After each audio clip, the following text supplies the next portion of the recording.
Hello, my name's Jon Samuel with Anglo, where I lead a lot of the work we do on socio-economic development and indeed some of our broader sustainability work. And it's a real pleasure to talk to you today about mining, the SDGs and the role that suppliers play. And of course, I'm sure we all know this, but there are 17 SDGs. They're really the definition of what good looks like in terms of the future of the planet by 2030, a series of ambitious targets across all dimensions of sustainability and development. And something we take quite seriously and we use as a reference point for a lot of our work in Anglo-American.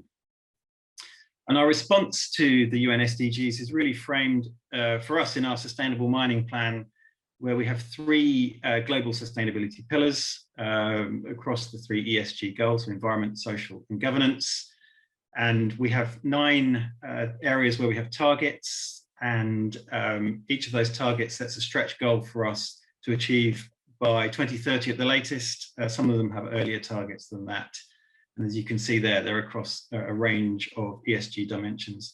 And then underpinning that is something we call collaborative regional development, which is our way of thinking about how we can make as broad a contribution as possible to the regions in which we operate. And I'll talk a little bit about that later in the talk. Just in particular on the Thriving Communities pillar, which is our community development pillar, to give you an example of some of the targets we have,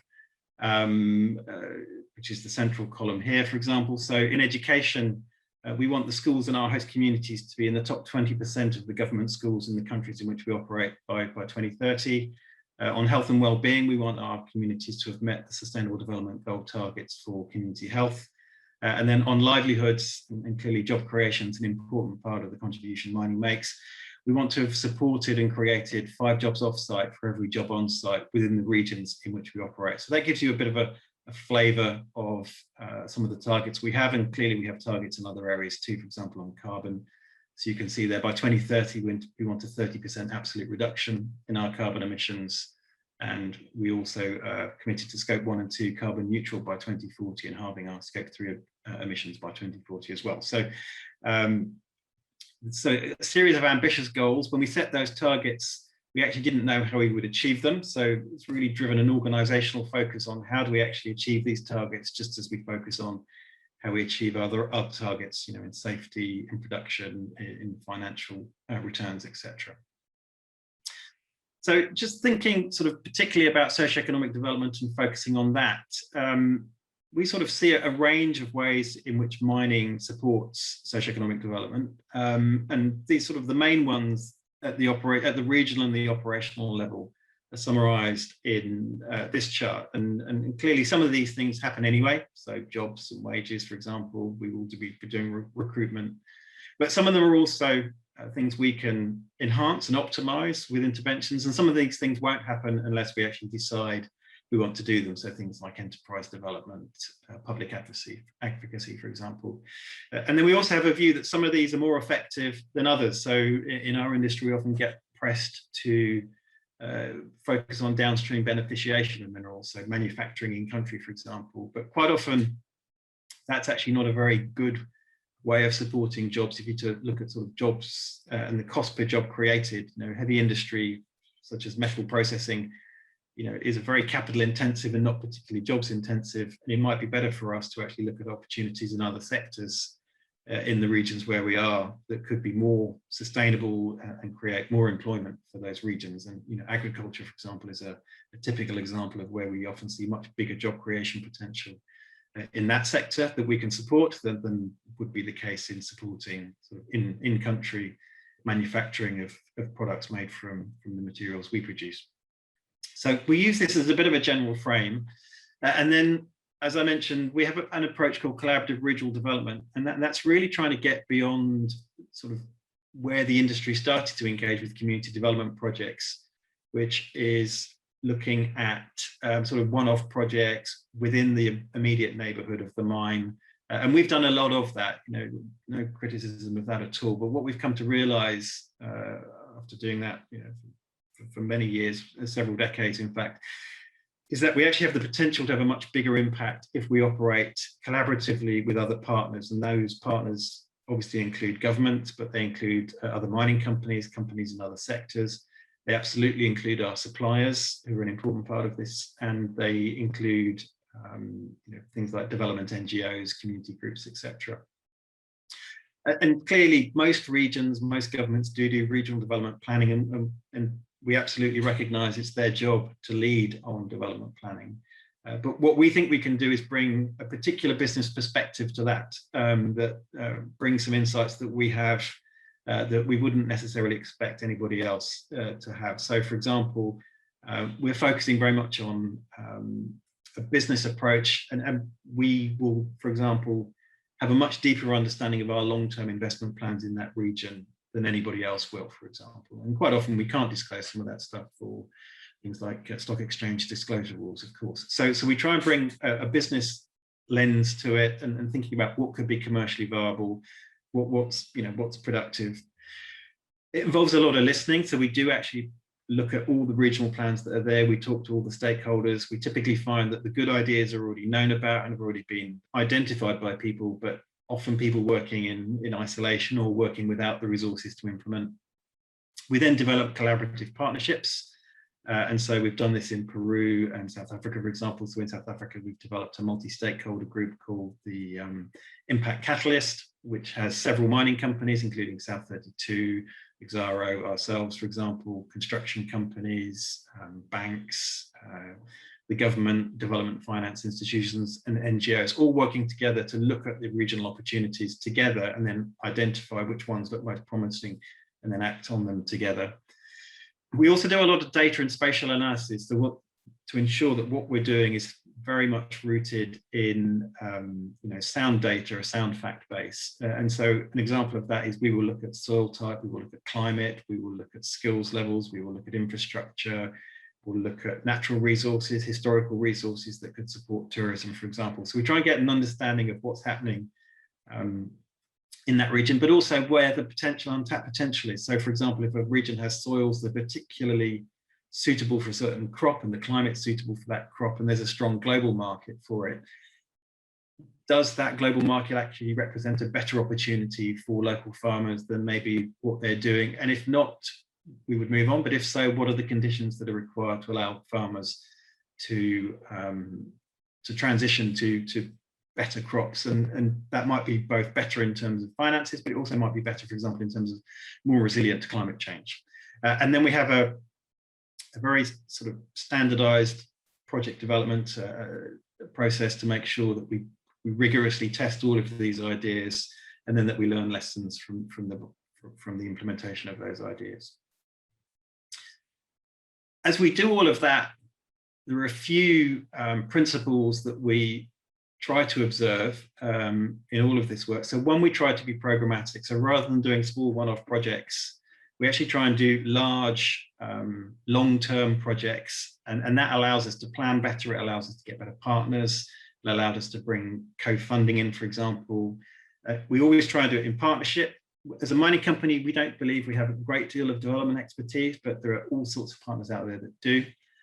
We always try and focus on productivity. We think that's one of the key things we can bring as a business. So whether that's productivity of businesses or the farms we're working with, or indeed if it's the productivity of the public sector services we're trying to support, like education and health, we're trying to make them do more with the resources they have and be more effective. And then finally, we do have a series of levers that we have that others don't. Procurement spend is a classic example of that, but also the expertise we have. We have a lot of expertise in these communities, so we try and bring that to bear as well as funding. But we think, our procurement budget, for example, is about 100 times bigger than our social investment budget, and that would be true for most mining companies. So local procurement is a much bigger lever for us, for example, than social investment. And then just taking agriculture as an example of how that works. Mining companies own a lot of land, we own a lot of land or manage a lot of land. So we're looking at how can we find the right crops that are ideal, and then we would set up essentially commercial agricultural ventures, probably in partnership with agricultural developers that know how to do this. We would then create a hub infrastructure that allows us to process what we're doing, but also allows other commercial farmers locally and other smallholder farmers to piggyback off that infrastructure. And then we're also looking at doing outreach work. So many of the countries we operate in, we have subsistence farmers. So again, can we provide technical assistance to them and finance to them to allow them to grow better crops and get better prices? And the advantage of working with a whole group of landowners, of course, is that some crops only really are viable if there's offtake in region, but that offtake actually is often only viable if you've got the volume and the quality of feedstock. So there's a link that needs to be made there. And we think by working with partners, if lots of landowners decide that actually, yes, this is a better crop than the ones that we're growing now, we can all team up, we can share infrastructure, and then we can, move forward with a much better agricultural offering, more jobs, better paid jobs, more security for farmers. That's how we start to get a broader cumulative development. So to look at all of our stretch goals, at health, education, and livelihoods in our thriving communities, stretch goals within the Sustainable Mining Plan, we've got a whole series of interventions, and all of these actually are involving suppliers in one way or another. I won't read them all out, but involves lots of things like enterprise development, involves interventions in schools, for example. It involves community health strategies, working with public health organisations and expert academics and NGOs in the community health space. And then we're looking at things that are a bit more innovative, for example, localised 3D printing of spare parts. We've been doing some work on this. We think there's a lot of promise to onshore manufacturing of common spare parts through 3D printing technologies that create jobs locally, but also means, for example, we wouldn't have to keep inventory locally, because instead of having a 2-week lead time for something to come from the US or from China, we can print it in 24 hours or 12 hours locally, for example. And then we also look at things that enable a good quality of life for our host communities. So things like government capacity development, particularly in developing countries, in rural areas in particular. A lot of governments don't have the capacity to deliver all the development interventions that are expected of them, and we can assist with that. And then on employee volunteering, we're an unusual development actor in the fact, to run a big mine, you actually probably need all the skills you need to run a town. So most development actors aren't based in the places where they're delivering development interventions. We obviously are, and so we've got huge expertise, whether that's in sort of IT, HR, engagement, infrastructure management, planning, you name it, finances. Our experts are on the mines and available to support local communities if we can structure that correctly. So just a few simple examples of where suppliers play a really crucial role for us. So clearly, there's a lot of innovation going on in the mining sector at the moment about finding ways to do things with less water, with less energy. And an example of that is our hydrogen haul truck, which will be getting going in the next month or so in South Africa. World first, we'll actually have a full-scale hydrogen haul truck, fully powered. We couldn't have done that alone, so we've worked with a range of technology partners, some of them existing industry partners, but many of them new to the mining industry. And one of the things we found actually is that most of the challenges we face as an industry and as a company have already been faced in some other places by other economic sectors. So we're working with technology partners, for example, but also in Australia, you may have seen that we're now working with Horizon to try and see whether or not the power plants we're building for those haul trucks can also be suitable for heavy freight rail. Decarbonisation more broadly, again, we can benefit from a lot of work that's been done by other companies and other sectors. So renewable energy is an obvious example of that. And we're looking at a range of technologies to help us decarbonise, obviously solar and wind. In South Africa, we're looking at pumped storage using old mine voids, for example, to supplement solar and wind. And then also hydrogen for the haul trucks, but also for more general purposes. And then, of course, electricity transmission as well. We don't want to be building our own grids. And then, that's the electricity supply, but of course, we've got other carbon emissions embodied in our products. And again, working with suppliers to reduce scope 1 to 3 emissions is important for us, as it is for all companies these days. And then finally, on the community development front, we're finding lots of ways to work with our suppliers on this. So a lot of our suppliers have great skills in education and training, for example, for community members that we're tapping into. We have a big program in South Africa where we're rolling out broadband and then computers to all the schools in our host communities over a period of time. we are absolutely tapping into the skills of many of our suppliers. So HCL, Accenture, Cisco, for example, are partners in that program, bringing their funding, their skills as well. So we'll be reaching about 250 schools in South Africa through that program who haven't previously had reliable internet access, and we don't really know how to do that. So we're very reliant on our suppliers who've absolutely come to the party and joined with us on that.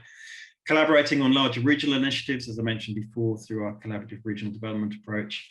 And then even things like localizing production and services, which has become quite a big issue during the pandemic, of course, and co-funding. And then finally, just to conclude, a few key points. Mining companies don't have many levers, but they're really powerful levers. So it's important to pull those levers hard if we want to support local development. And it's normally better to scale up existing initiatives and improve existing initiatives than start new ones. One thing I always say is that SED interventions take a lot of time. A good intervention typically takes 1 to 2 years to plan and 5 to 10 years to see results, but that actually suits us. Mining companies have very long-term time horizons. We don't have full control, and I think this is a cultural thing the industry needs to get its head around. Good SED activity, socio-economic development activity, is very much focused on partnerships, and the old phrase, nothing about us without us, absolutely applies here. And then finally, there are no silver bullets. You know, we will make incremental progress on all of our targets. We won't solve the underlying problems, but you know, if this was easy, it would have been done a long time ago. So we can make a contribution. We can't make it on our own, and suppliers play a really critical role. Thank you very much.